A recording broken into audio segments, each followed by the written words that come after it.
संगमनेरमध्ये मोठी कारवाई. 8,55,000 रुपयांचं गोमांस जप्त. आरोपी फरार. 850 किलो गोमांस जप्त. टेम्पोसह मुद्देमाल ताब्यात.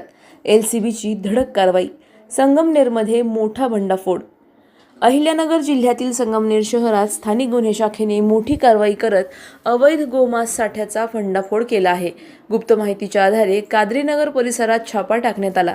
या कारवाईत पोलिसांनी तब्बल 850 किलो गोमांस आणि एक टाटा टेम्पो असा एकूण 8,55,000 रुपयांचा मुद्देमाल जप्त केला आहे. या प्रकरणात एक आरोपी फैज कुरेशी याला ताब्यात घेण्यात आले असून इतर 2 आरोपी फरार झाले आहेत. पोलिसांच्या छापा पडताच आरोपींनी घटनास्थळावरून पळ काढल्याची माहिती आहे.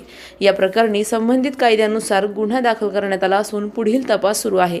ही कारवाई पोलीस अधीक्षक सोमनाथ घारगे यांच्या मार्गदर्शनाखाली स्थानिक गुन्हे शाखेने केली आहे.